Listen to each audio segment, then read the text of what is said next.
গণপ্রজাতন্ত্র যুবদল সংগ্রামী আহ্বায়ক রুস্তম মোহাম্মদ লিখন। গণতন্ত্রের কোন নেত্রী আছে?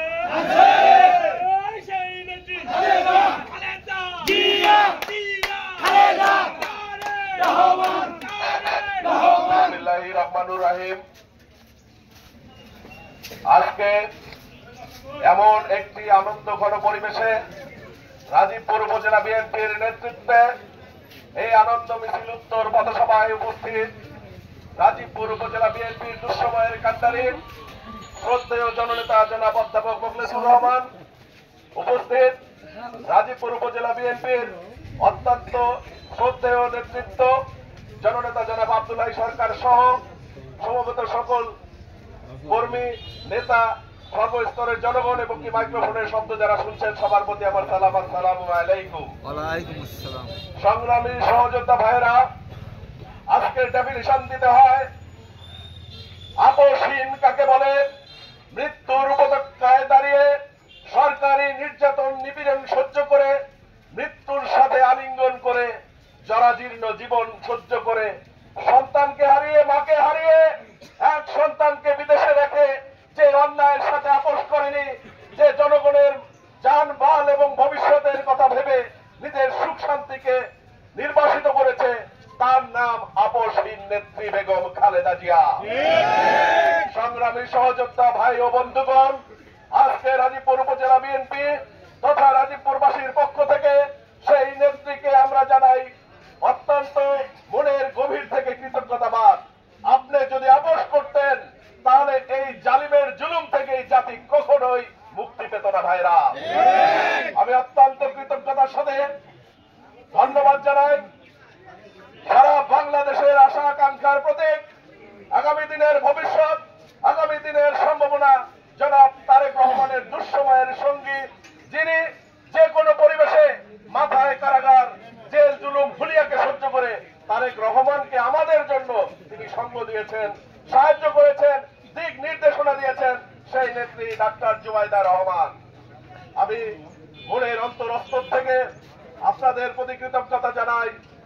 যখন এমন মনে হতো আর কখনো বুঝি বাংলার ভাগ্যাকাশে নতুন সূর্য উদয় হবে না, যখন মনে হতো এই পিছাসিনী স্বৈরাচার ফ্যাসিস্টের হাত থেকে এই জাতি কখনোই মুক্তি পাবে না, তখনও যারা আমাদের সাথে রাজপথ পাহারা দিয়েছেন, আমি সেই সব ভাইদের প্রতি কৃতজ্ঞতা ধন্যবাদ জানাই, যারা আমাদের শক্তি, আমাদের এই পথ চলার অনুপ্রেরণা।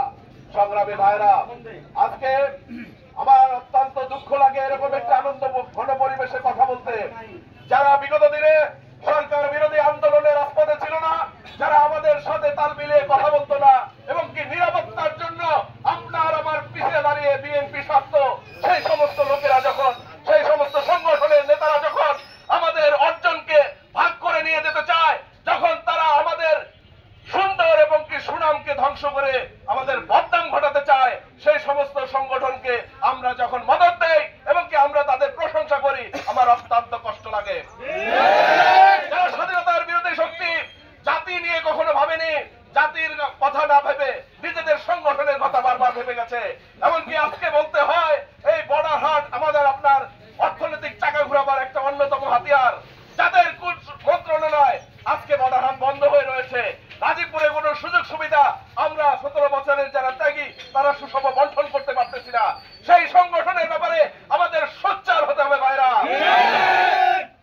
আমি আবার দেখতেছি এই ফ্যাসিস্টের দোসররা ছোটখাটো একটা মামলায় পড়েছে, জামিন নিয়ে এসে অলিতে গলিতে ঘুরে বেড়ে সেই দুঃসময় আমাদের কথা মনে করিয়ে দেয় এবং কি যারা এই ফ্যাসিস্টের গন্ধ রাজীবপুরে আকাশে বাতাসে ছড়িয়ে বেড়ায় তাদেরকে আমি হুঁশিয়ার করে বলে দিতে চাই, বিএনপি এখনো সভ্যতা, নম্রতা, ভদ্রতার মধ্যে নিয়ন্ত্রিত রয়েছে। আপনারা এমন কিছু করবেন না বিএনপির বাঁধ ভেঙে যায় ধৈর্যের এবং কি তারা নিজেরা তার প্রতিকার করতে মাঠে নামে। আপনারা হুঁশিয়ার হয়ে যান, রাজীবপুরের এই দুর্গন্ধ ছড়াবার কোন প্রকার কোন অপচেষ্টা করবেন না ভাইয়েরা।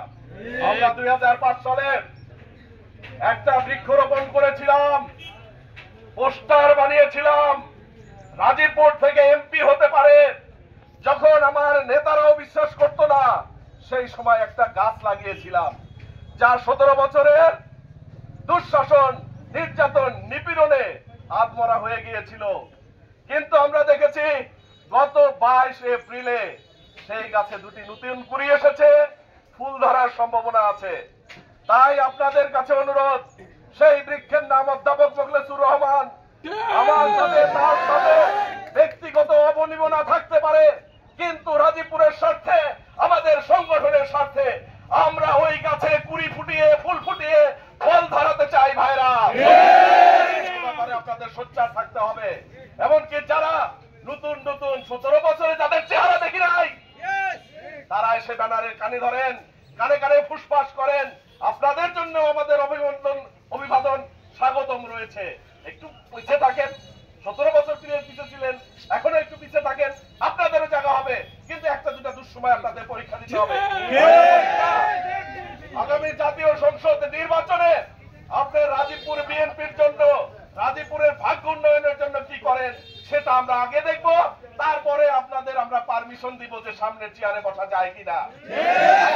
পথসভায় আমি সবাইকে ধন্যবাদ জানাই। আমি আমার ব্যক্তিগত পক্ষ থেকে এই বৃষ্টি, এই রোদ, এই কাদামাখা পথ পাড়িয়ে যারা খালেদা জিয়াকে অভিনন্দন, ধন্যবাদ জানিয়েছেন, তাদের প্রতি কৃতজ্ঞতাবাদ জানিয়ে আজকের এই পথসভায় আমাকে সংক্ষিপ্ত বক্তব্য দেওয়ার সুযোগ দেওয়ার কারণে উপজেলা বিএনপিকে ধন্যবাদ জানিয়ে আমার বক্তব্য শেষ করছি। বাংলাদেশ জিন্দাবাদ, খালেদা জিয়া জিন্দাবাদ, তারুণ্যের অহংকার তারেক রহমান জিন্দাবাদ, শহীদ জিয়া অমর হোক, বাংলাদেশ জিন্দাবাদ। সবাইকে ধন্যবাদ। আসসালামু আলাইকুম।